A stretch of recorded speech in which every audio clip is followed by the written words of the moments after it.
Hi everyone and welcome to Studio de Sol. My name is Lina and today's video is going to be an episode about cold porcelain. Today I want to show you how you can make your own cold porcelain at home using the simplest ingredients, and then we're going to make a little rose out of that cold porcelain.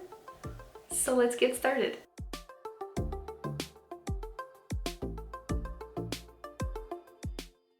If you want to support me and my channel, don't forget to hit the red button, like this video, leave a comment down below, and let's keep going. Cold porcelain, it's a crafted material that mostly made out of the cornstarch and the white glue and not have any connections with the actual porcelain. You can find and buy already pre-made cold porcelain, or you can make your own. There are a lot of different varieties of the recipe. I decided to pick one. It's not my own recipe, so I'm gonna link down below the creator. Here's what I'm gonna be using today. It's gonna be cornstarch, white glue. It's pretty much as a school glue, but I think it's just more concentrated than the school glue, and it comes in the smaller packages. At least I found the smaller package compared to the school glue. Then I'm gonna need the glycerin and the hand lotion. Also for this recipe you will need the sodium tetraborate. I don't know if I'm saying it right. Also, I read about the sodium tetraborate that it's mostly used to thicken the slimes, so you can find it on a website with like home science. I'm also gonna leave the link down below. Dish that is heat proof because we would have to bake our porcelain for a little bit, so I don't recommend to use any plastic dishes or cups to mix this. I'm starting by adding 3 spoons of the white glue. Then I'm adding a half of that spoon of the glycerin and almost a full spoon of the hand lotion.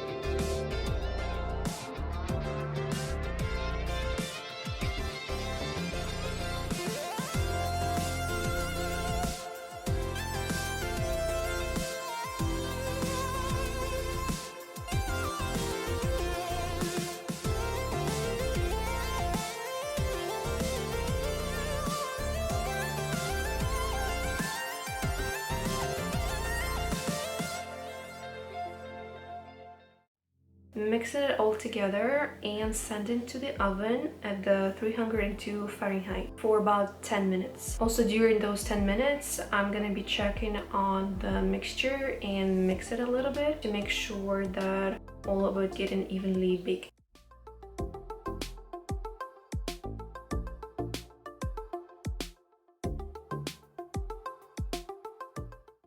After the 10 minutes passed, I'm adding the cornstarch. I'm adding a little bit more than a full spoon and also mixing it really well and sending it back to oven for another 10 minutes. And by the end of the 10 minutes, the mixture is supposed to get really thick. And also while it's those 10 minutes, I'm mixing the mixture time to time, again to make sure that everything evenly getting baked. Alright, now I'm taking off my little cup with the mixture. As you can see, it's already pretty thick and it's all getting stuck. And now I need to keep mixing it until it cools down. So it takes about maybe 5 to 10 minutes. So you keep like mixing it, massaging the piece.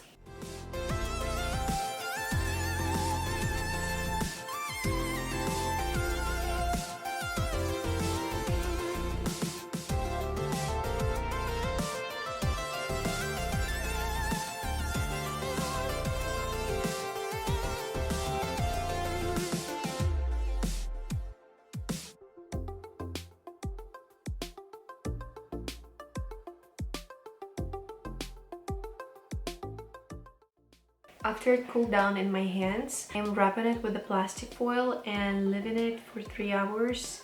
After 3 hours, I'm taking it out, and here I'm adding a little tiny drops of the tetraborate. I've learned that if you're gonna add too much of it, it's gonna make the mixture super hard, and we don't need that. Now I'm again mixing it really well.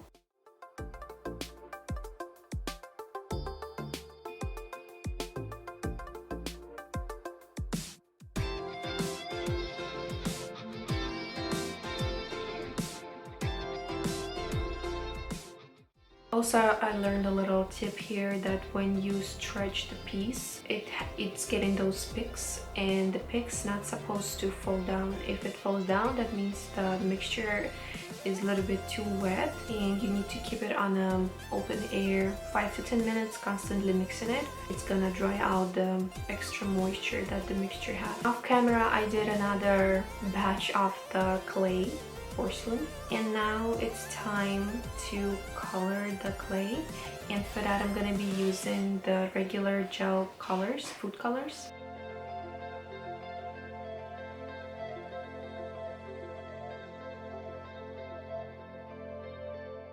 The colors make the clay get a little bit too liquid, so I keep it on open air to get rid of the extra moisture. And here's another tip that I saw on the YouTube, is that you can use the plastic folder or some plastic sheets and put this porcelain in between. It's gonna help you to flatten the clay faster and easier.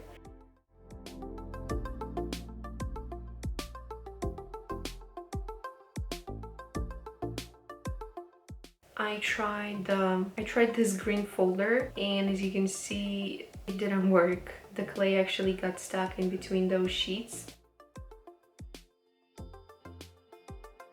And then I found plastic nut stick sheets that I have. It's just like a package from the nail files, so good use for it. Test it out, and as you can see, it doesn't get stuck to the sheet. What I'm doing here, I'm taking a little piece of the clay, then putting this in between of those plastic sheets, flatten this with the rolling pin, and then using like I don't know, like a little scraping tool to just spread out the clay and to make the shape of the petal. After that, I'm taking the petal and adding some texture to it using silicone mold. And for the first layer, I added 6 petals, and one by one I'm attaching them to the core. After that, I'm putting my flower on the side, making another 6 petals, attaching them.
And for the last layer for the rose, I needed to do the petals that have a little bit of the curve on them and the bottom to make the flower look a little bit more open. I tried to do that. I was following another tutorial. I'm also gonna leave the link down below. My porcelain wasn't that much of holding the shape of what I needed, so I decided to use a silicone mold. It's like a silicone tray. I just covered that with the plastic foil, attached those petals on top and gave them some shape, and then I let them sit there for like a few hours to dry a little bit so they hold that shape.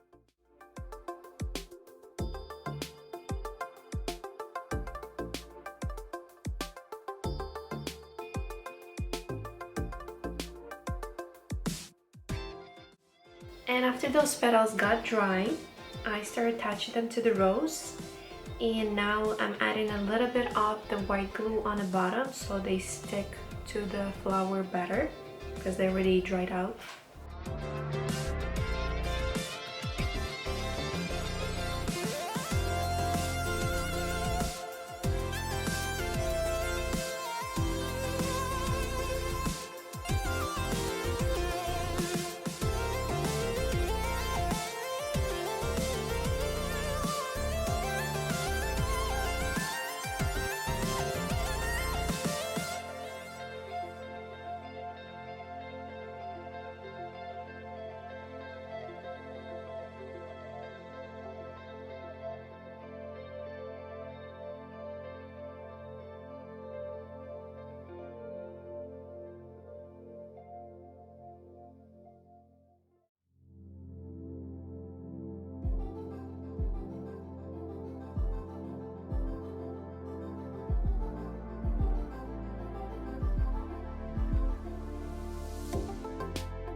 Alright, flower is ready, and now I'm mixing a little bit of the green clay to create the stem.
And covering the wire. Also, I picked the kind of the soft wire for this rose because I thought it's gonna be lighter than it is, so it's not as sturdy it's supposed to be. So the stem like a little bit jiggly and bending if you hold the rose straight.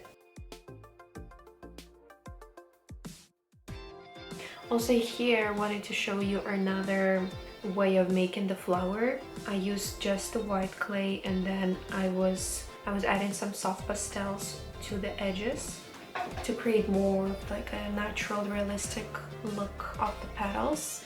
Then I again was adding some texture using silicone molds.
This is how the rose looks like. Also, I added like the green leftover clay to cover up the stem. But unfortunately, that rose didn't survive. It fell and got a little bit damaged. But I will save it just to see, like just to do like a little crash test how durable this clay is gonna be after it's dried. How durable this clay is after it dried out. And here's the final result. It's been less than 24 hours yet since I finished it, and I believe it's still not dry inside because like in this area it's a lot of clay, but it's an interesting experience. I definitely gonna play more around with maybe different recipes. If you know any good recipes for the cold porcelain, share with me in the comments below. I'm gonna test out some other ones to see if I like some other recipes better, but I think it has a potential, especially if you learn how to do like a realistic flowers. You can do little bouquets or something like for your hat. I think it's a really cool idea. The only downside for this clay cold porcelain is that it's not waterproof safe because it's a clay based, but I think it's not a big issue because you don't take those flowers outside, you know, on a rainy day especially.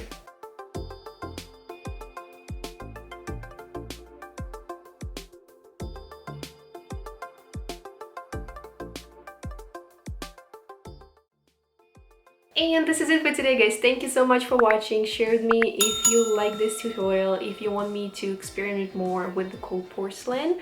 Also, don't forget to give this video a big thumbs up, subscribe to my channel, and we see each other in the next video.